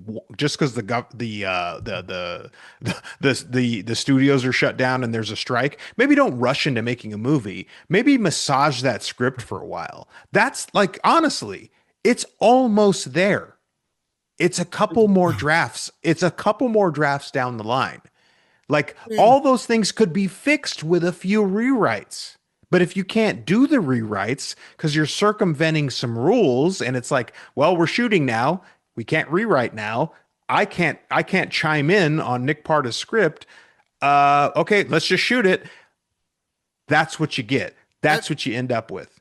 and the problem is like, even if they had all those little plot, the chocolate cake and the relationship seemed better and they actually had chemistry, it didn't seem like brother and sister trying to make out. That's literally what it felt like. All that gets fixed. I still don't think this is a good movie because the actual execution of the plot is just remarkably generic and just felt slapdash to get, as you said. Like it just felt like, oh yeah, cabin in the woods, we're gonna sacrifice the woman. It just felt like, okay, this is very lazy storytelling, very boring storytelling. I've seen some version of this before. Give me something new, give me something creative, give me Evil Dead Rise. Like Evil Dead, but give me something like Evil Dead Rise where they take the Evil Dead plot and they execute it in a much more Mhm. fascinating, brilliant way of putting it in like an apartment with a sister and kids. And literally, Evil Dead Rise is not that different of a plot from the other Evil Dead movies. They just do it in a way that makes it a little bit more creative, a little bit more nuanced, and it is executed brilliantly. I loved Evil Dead Rise. This is a movie where it's just like it felt like they did the bare minimum. And that bugs me because Yeah. if you're going to give me secluded cabin, couple, uncomfortable situation. There's 1,000 other movies I could tell you that did this better with the Oh same yes. idea. Oh yes. With the same idea. And that's the problem. I've seen this version of this movie 1,000 times, and I would say 999 of them were better than this movie. Yeah, just rewrite the damn thing. Like, but they didn't because Oz had to make a movie. I got to make it now. I'm like, did you have to though? It needed to be rewritten. That's a bottom line. There was You should just they take a needed to rewrite vacation. Take a vacation and make the monkey, and let's just stop with whatever you're doing. But all right, let's. We got to get to categories, Patrick. I can sit here and just droll on forever about how much I dislike this movie. I mean, this is my physical reaction walking out of the theater. This is the first time in a while where I walked out of a theater where I was like, just angry that I had to sit. Like, this is the first, I'm not kidding. I think this is the first time since Halloween Ends when I walked out of the movie and I was just like angry I had to sit through that. Like, I was like, I'm pissed off he got my $12 or $14 or however much it cost me to see this movie. Like, that's how much I dislike this one. Anyways, let's get in some categories, Patrick, and let's talk about best performance because there are some performances in here. Couple of them anyways. What was your best performance for, what is this movie? Keeper. Yeah, whatever it's called. What is this movie? Yeah, no, my best performance goes to Tatiana Maslany, who's the star of the movie. She's also just a great actor. Like she's got the chops. There was a couple of moments in here that I really, really liked, that where she, did her acting thing and made her a believable character despite the script that was placed in front of her. She's the saving grace of this movie because I really like her. Yeah. I really like her. And she does a really good job. Like you can still watch her perform in this movie and see that she does a really good job. So I do want to give her flowers. I like Tatiana Maslany a lot. I think she's a really, really good actor. I did never watch Orphan. Was it Orphan? Was that the show? Orphan Black. Yeah. Orphan Black. I didn't ever watch that, but I know she was really, really famous for that. Got nominated for a bunch of awards. But everything I've seen her in, I've liked her. So yeah, she was kind of the saving grace of this movie because I at least liked her. So yeah. Patrick, MVP. This is I've decided I have one. I didn't have one when we started this podcast tonight. My MVP is Jeremy Cox, the cinematographer. Okay. I think it's a beautifully shot movie. That's the one thing I think nobody can be like, hey, this movie looks like a pile of shit. It doesn't. And they probably did it on a pretty low budget with what they had. And I think Jeremy lensed a very good looking movie, in my opinion. I'm gonna twist it here, and I'm gonna give my anti MVP award. And I'm not giving it to Osgood Perkins. I'm not giving it to what's his name, Nick Parda. Nick Mangold. Sorry, that's the New York Jets player who just recently Nick Lepard. Rest in peace, Nick Mangold, former The Ohio State University player. Nick Lepard, whatever. I'm not giving it to them. My anti MVP award goes to Neon. I like it. I like Neon. I like Neon a lot. I think Neon has hit way more than they missed lately. But this is one of those instances where it's just like, okay, we like a filmmaker, we like what he's doing, go do your thing with no oversight. Now, we appreciate, like we've talked about this before, there are some filmmakers, I know people get sick of me bringing it up. I'm sorry, but I'm just using it as an example. When Quentin Tarantino wants to make a movie, I want to make a movie, studios will just throw money at him and say, do your thing. We don't care what it is. Is it a movie about a movie critic? It's a movie about an old, aged, washed up B movie actor. It's a movie about killing Hitler. Sure. Go make your movie, Quentin. We know you're going to do something good. Scorsese, you want to make a movie about the tribe that got murdered in the 20s in Oklahoma the Osage tribe that no one really seems to know about from this weird book that was kind of a critically acclaimed book. Sure, here's $2 billion. Go make your movie with Leonardo DiCaprio or whatever. There are filmmakers that have earned that carte blanche. I'm sorry to tell you, Osgood Perkins, at this point, 2 movies in, by the way, Blackcoat's Daughter and Longlegs. And Longlegs hadn't even come out yet, by the way. This is literally just like they just got done shooting Longlegs. Maybe do a little bit more like background work on who you're giving money to. Because I can't believe no one at Neon's read this script, saw the execution, and said, yeah, this just isn't working. I can't believe that. Like, I understand certain directors have that kind of carte blanche where they just get to do what they want. And it doesn't always work, by the way, but at least you've earned that. I don't know what Neon saw, even in the Blackcoat's Daughter's years old. That wasn't Neon. That was a different, I don't know what studio that was. I understand Longlegs. I get it. And that was a good movie. I really enjoyed Longlegs. But that's one. You saw enough in that one movie that hadn't even come out yet, by the way, to say, here's your money, go do another movie. We don't really care what you do. And there's another one. They just, like, he's got another movie coming out from Neon that's already in production. Yeah. And I'm just like, maybe vet this process a little bit more. I like Neon as a studio, just like I like A24. I've come around. I'm an A24 guy now. Mm-hmm. I like Neon. I really do. I mean, Nora was brilliant. I loved Nora, and they got a really good track record. But maybe, just maybe, like vet this stuff a little bit deeper because I can't believe somebody would have watched this and just said, "Oh yeah, great idea, go do your thing." If this is even M. Night Shyamalan, who's not always hitting, and I know a lot of people have problems with his movies, he's got enough of a track record Yeah. of like billions at the box office or millions upon millions at the box office where you're like, okay, he's kind of like, even if you don't like what he does when he makes The Last Airbender with whatever, Or Trap. or whatever. But he's got enough of a track record where you're like, well, we're going to try it. Because, and even that, by the way, M. Night Shyamalan kind of lost that. He had to go indie for a little while to even get stuff made because people kind of got, kind of burnt out on him. I don't understand where Neon's coming from, where like the one movie they made with this guy hadn't even come out yet and they had enough faith in him to just like go make your movie. That's why I say anti MVP. Like, I'm not saying you shouldn't champion filmmakers, you shouldn't champion creators, and you should. But I feel like you need a better track record because we didn't have a track record with this guy, and they're just like, go make your movie. I mean, they clearly loved what they saw with Longlegs. I mean, I know it wasn't finished, but they were probably loving what they had.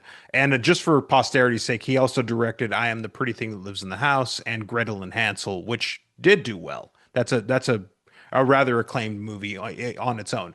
Um, I always encourage studios to take a chance, always. And sometimes it's going to fall flat. A24 has been doing it lately. I think Neon even did it a couple times. I know we weren't in love with Cuckoo either. You know, we liked Cuckoo, we didn't love it.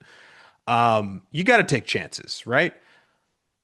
I think, and I don't know how this went down. I don't know if while that was on hold, he's like, "Hey, I'm gonna go make another movie. If you like it when I'm done with it, will you take it?" That's entirely a possibility. They could have just been distributors, and he could have found the money on his own. Like again, you can make a movie, a good movie in Canada for sub $500,000. Like they know how to do it over there. It's possible that he was just like, well, I'll go drum up the money and I'll make it. Will you guys be the first look, first right of refusal? And they'll be like, yeah, well, we love long legs. So whatever you got, we'll go take a look at it. That's probably more likely how it went down than just going, yeah, dude, make whatever you want. Here's a bunch of money. I don't think they do that. I think Neon waits.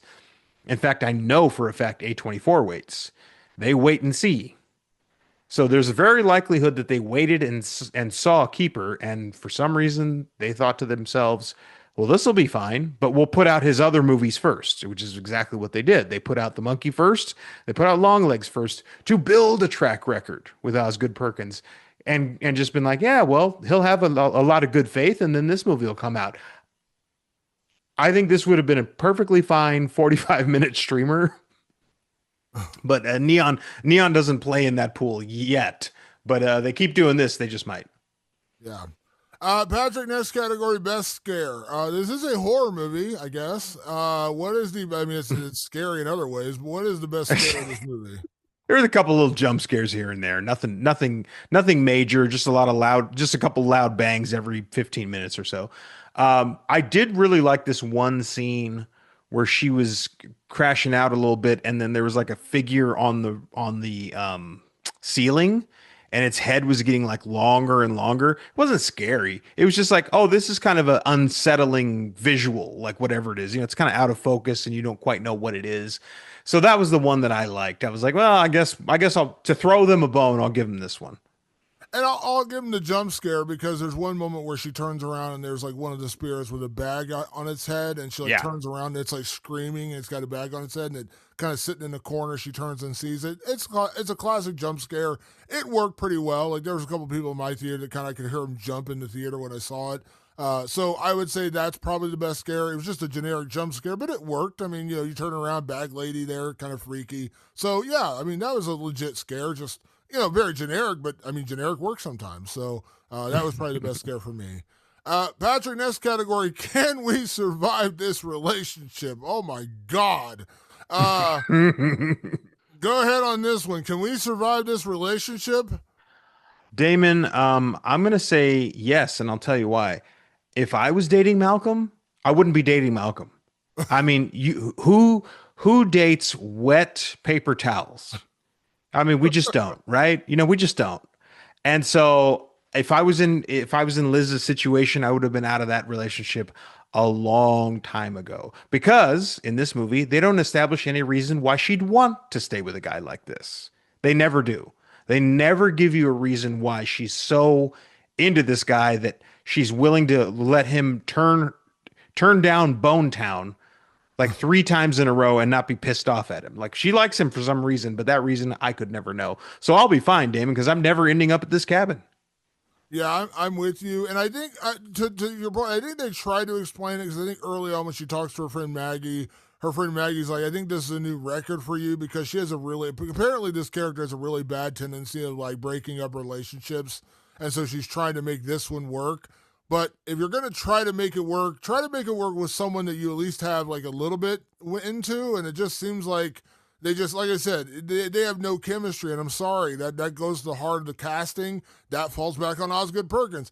Tatiana Maslany, very very good actor, and I'm not trying to just continuously knock on old Ross of Sutherland, who I didn't know before this movie, if I'm being honest, but you know they do chemistry tests. Like, can you know is there chemistry between characters? I don't know what like this falls on Osgood Perkins. Like who saw these two together and said, "Oh yeah, this works." I'll This tell you who totally saw them works. together. Rossif himself, because he's labeled as an executive producer on this movie. Yeah, there you go. He was Yeah, like, "I'll like be in the that. I'll be in the movie." I mean, Yeah, he but probably look. I'm fully speculating here, and I don't ever do this on the podcast because it's stupid.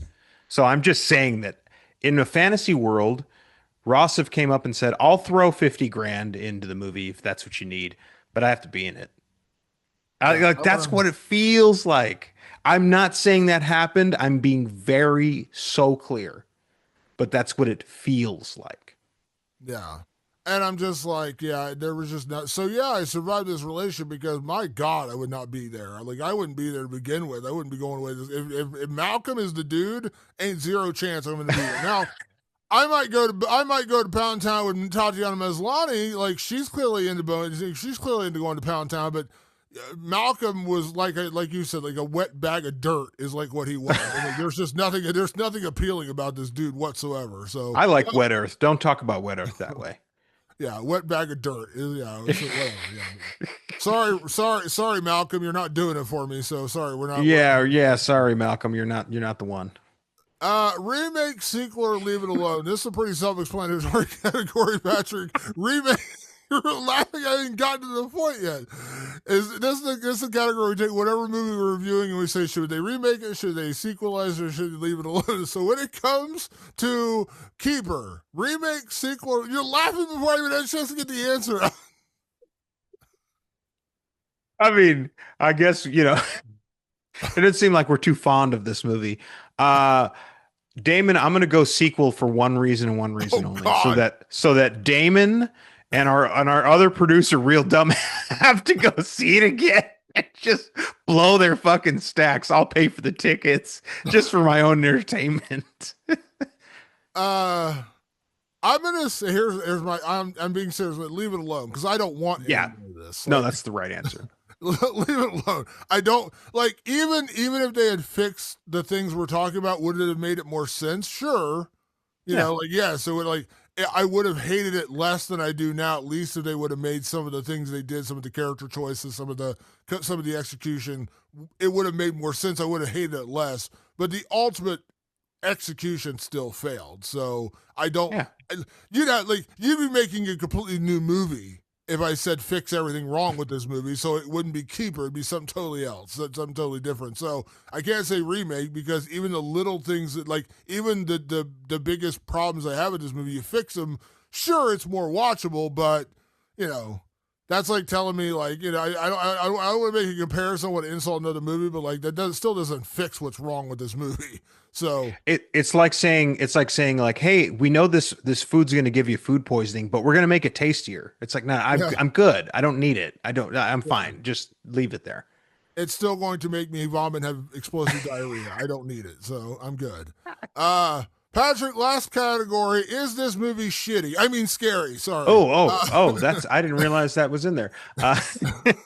Uh, you know what, Damon? Some people are going to find this movie scary. That's the truth. The God's honest truth is that some people are going to find this movie scary. There's jump scares in it. There's a creepy atmospheric vibe, And I've been in the theater with people who, I mean, they're shaking in their boots at shit that would never touch you or me or any other, jaded or overly calloused horror fans. It's not going to scare the calloused horror fans.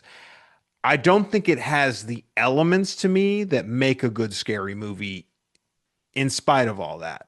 So I'm saying no, because I think even the elements of this movie don't make for a scary movie. When I know within 5 minutes of the movie starting how it's going to lay out, and then it proceeds not to knock me on my ass or twist anything around, then there's no intrigue, there's no tension. Like I just know what's happening and it's happening. That's not scary. I can't sit here and talk about how boring this movie was for like the biggest bulk of the movie, and then just come back and tell you it's scary because it's not. It's not even really creepy. It's not even really disturbing. Like you can add elements in that aren't like the traditional like jump scare kind of thing, and just say, oh, "Man, this is a really disturbing movie," or "Wow, this is a really creepy movie." And even that word atmospheric, that doesn't. And yes, there's atmospheric elements to this movie. Doesn't make it scary, and it just did. It wasn't scary to me. Like it just there were so many moments when either I saw it was coming or when it happened, I was like, oh yeah, that made sense. Like why that happened right there. And sure. And I'm not kidding when I tell you it doesn't make the movie better. I promise you I'm still gonna have the similar feelings, but if you would have just cut out the 30 minutes in the middle of this movie, at least I would have walked out saying, you know what? It wasn't good, but at least it only took up 45 minutes of my day. This took up 90 minutes that I will never fucking get back. And I'm mad about that. I'm really angry about that, Osgood Perkins. I want my money back because this was like I was just like, this was just such a waste of time. What a waste of time. What an absolute utter shitty waste of time. I don't feel as strongly about it. I find this to be a very middling movie. But middling is sort of a problem too. If your movie's right down the middle and it doesn't make you feel this way or that, that's also a problem. Like I just don't have the vitriol you do, where you're like, I'm angry. I'm like, well, I'm not angry, but it's just some movie. Like I like this slightly less than I liked Vicious. Like Vicious was just sort of right in the middle. I kind of knew where everything was going, and it was just there. And I was like, okay, it's there. And it did some things that I liked, so I like that more. This movie didn't do things I liked, but it didn't offend me quite the way it offends a Damon Martin or a Real Dumb, by the way. Shout out to our other producer, Real Dumb. I Our want to our be buddy clear our about buddy that. Real Dumb, his review literally started with, okay, here's my positives. All right, here's the negative. No, no, that was like I was like, we had the same positives in this movie. He just pauses. There's nothing being said. And he's just like, here's Yeah, the negatives. That was my feeling as well. I was like, yep. And actually, he went back and said, actually, I did like Tatiana Maslany. I did too. That was literally yeah, me the too. saving grace. You could have, if you would have put another actor in here who wasn't as good, you would have put like Ross of Sutherland's cousin or whatever. I don't know, but like in there, I Make would it a have been like, yeah, Sutherland affair. yeah, like, it's just yeah, and yeah, I didn't learn until yesterday. This is Donald Sutherland's son. I had no idea about that. So I guess Kiefer's brother. I guess is yeah, I don't know. At least the half brother. yeah. So sure, whatever. But yeah, I don't know. Maybe the family business isn't for you, Rossif. Uh that is our review of Keeper. It is in theaters right now. Go check it out if you have nothing to do and you want to waste $15 of your money, whatever. Go do it, and if you love it, more power to you. I know a lot of people have, and it's funny. Every review I've seen is like, "This is going to be the most divisive movie. A lot of people are going to hate this, but I like it." And I'm like, "Good for you." I didn't. So there you go. Keeper is in theaters right now. Go check it out if you want. Obviously, we want to say thank you to everyone that tunes in the show to hear me rant and rave and hear Patrick try to calm me down. It's a nice dynamic we have in this podcast.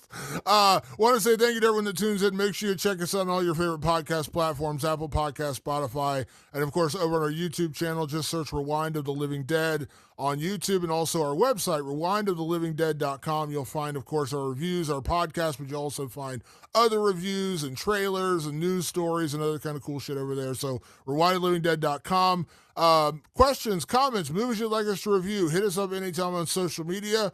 Just search Rewind of the Living Dead on Twitter/X, Facebook, and Instagram. You can also send us emails, rotlivingdead@gmail.com. That's rotlivingdead@gmail.com. If you want a quicker response, I am not saying this is a paid advertisement. I'm being serious. quickest response possible. Patreon.com/Rewind of the Living Dead. We see our comments over there immediately. We get notifications of our comments over there. So check that out. Patreon.com/Rewind of the Living Dead. You can watch and hear my head visibly pop off days early for when I watch Osgood Perkins' latest movie. It's a fun dynamic. Patreon.com/Rewind of the Living Dead. And you can also find us on our own personal social media channels. I am at Damon Martin, and you are? At Director Patrick. And a big thank you, as always, for everyone that tunes in the show. We'll be back next week with another edition of Rewind of the Living Dead. Thanks for tuning in. We will see you then. Peace.